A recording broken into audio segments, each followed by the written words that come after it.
नमस्कार साथियों।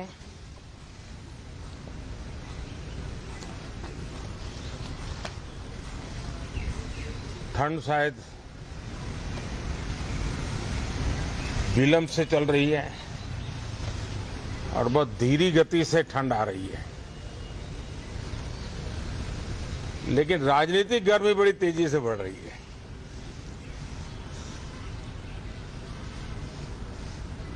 कल ही 4 राज्यों के चुनाव नतीजे आए हैं।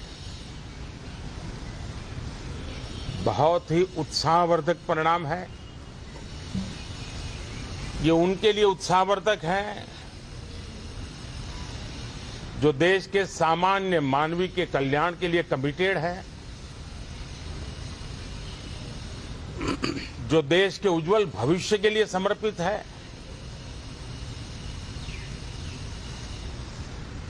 विशेषकर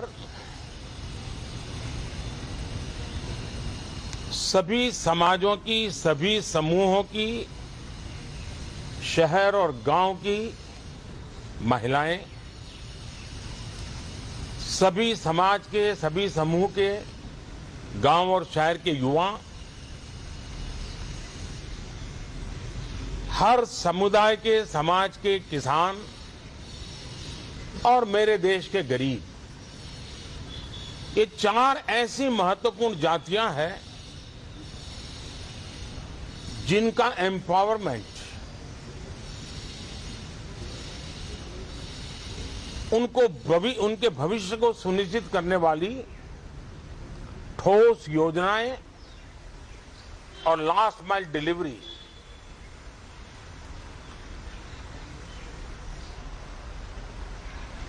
इन उसूलों को लेकर के जो चलते हैं उन्हें भरपूर समर्थन मिलता है। और जब गुड गवर्नेंस होता है, पूर्णतया जनहित के लिए समर्पण होता है, तो एंटी इनकम्बेंसी ये शब्द इरेलेवेंट हो जाता है। और हम लगातार ये देख रहे हैं, कोई इसको प्रो इनकम्बेंसी कहे, कोई इसे गुड गवर्नेंस कहे, कोई इसे ट्रांसपेरेंसी कहे, कोई उसे राष्ट्रहित की, जनहित की ठोस योजनाएं कहें, लेकिन ये लगातार अनुभव आ रहा है। और इतने उत्तम जनादेश के बाद आज हम संसद के इस नए मंदिर में मिल रहे हैं। इस संसद भवन के नए परिसर का उद्घाटन हुआ, तब तो एक छोटा सा सत्र था, ऐतिहासिक निर्णय हुआ था, लेकिन इस बार लंबे समय तक इस सदन में कार्य करने का अवसर मिलेगा। नया सदन है, छोटी मोटी अभी भी शायद व्यवस्थाओं में कुछ कमियां महसूस हो सकती हैं। जब लगातार काम चलेगा, सांसदों और विजिटर्स को भी, मीडिया के लोगों को भी ध्यान में आएगा कि इसको जरा अगर ठीक कर लिया जाए तो अच्छा होगा। और मुझे विश्वास है कि आदरणीय उपराष्ट्रपति जी और आदरणीय स्पीकर महोदय के नेतृत्व में उन चीजों की तरफ पूरी तरह निगरानी है। और आपसे भी मैं कहूंगा, कोई चीज ऐसी छोटी मोटी आपके ध्यान में आए तो जरूर आप ध्यान आकर्षित करना, क्योंकि ये चीजें जब बनती हैं तो आवश्यकता के अनुसार बदलाव की भी जरूरत होती है।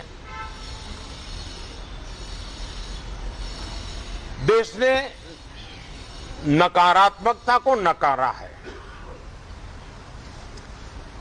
मैं लगातार सत्र के प्रारंभ में विपक्ष के साथियों के साथ हमारा विचार विमर्श होता है, हमारी मेन टीम उनसे चर्चा करती है। मिलकर के भी सबके सहयोग के लिए हम हमेशा प्रार्थना करते हैं, आग्रह करते हैं। इस बार भी इस प्रकार की सारी प्रक्रियाएं कर ली गई हैं और आपके माध्यम से भी मैं सार्वजनिक रूप से हमेशा हमारे सभी सांसदों से आग्रह करता हूं,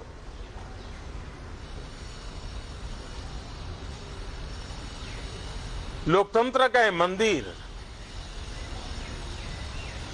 जन आकांक्षाओं के लिए विकसित भारत की नींव को अधिक मजबूत बनाने के लिए बहुत महत्वपूर्ण मंच है। मैं सभी माननीय सांसदों से आग्रह कर रहा हूं कि वो ज्यादा से ज्यादा तैयारी करके आएं, सदन में जो भी बिल रखे जाए उस पर गहन चर्चा हो, उत्तम से उत्तम सुझाव आए और उन सुझावों के द्वारा, क्योंकि जब एक सांसद सुझाव देता है तो जमीनी अनुभव का उसमें बहुत ही उत्तम तत्व होता है, लेकिन अगर चर्चा ही नहीं होती है तो देश उससे मिस करता है उन चीजों को। और इसलिए मैं फिर से आग्रह करता हूं, और अगर मैं वर्तमान चुनाव नतीजों के आधार पर कहूं तो जो विपक्ष में बैठे हुए साथी हैं, ये उनके लिए गोल्डन अपॉर्चुनिटी है। इस सत्र में पराजय का गुस्सा निकालने की योजना बनाने के बजाय इस पराजय में से सीख करके पिछले 9 साल से चलाई गई नकारात्मकता की प्रवृत्ति को छोड़ करके इस सत्र में अगर सकारात्मकता के साथ आगे बढ़ेंगे तो देश उनके तरफ देखने का दृष्टिकोण बदलेगा, उनके लिए एक नया द्वार खुल सकता है।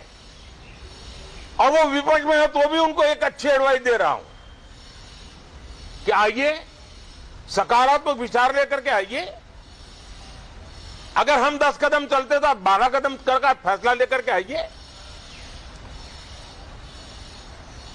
हर किसी का भविष्य उज्जवल है, निराश होने की जरूरत नहीं है, लेकिन कृपा करके बाहर के पराजय का गुस्सा सदन में मत उतारना। हताशा निराशा होगी, आपके साथियों को आपका दम दिखाने के लिए कुछ न कुछ करना भी पड़ेगा, लेकिन कम से कम लोकतंत्र के इस मंदिर को वो मंच मत बनाइए। और अभी भी मैं कहता हूं, मैं मेरे लंबे अनुभव के आधार पर कहता हूं कि थोड़ा सा अपना रुख बदलिए, विरोध के लिए विरोध का तरीका छोड़िए, देश हित में सकारात्मक चीजों का साथ दीजिए, अच्छी उसमें जो कमियां हो उसकी डिबेट कीजिए। आप देखिए देश के मन में आज जो ऐसी कुछ बातों पर नफरत पैदा हो रही है, हो सकता है वो मोहब्बत में बदल जाए, तो मौका है, ये मौका जाने मत दीजिए। और इसलिए हर बार मैं करबद्ध प्रार्थना करता रहा हूं कि सदन में सहयोग दीजिए।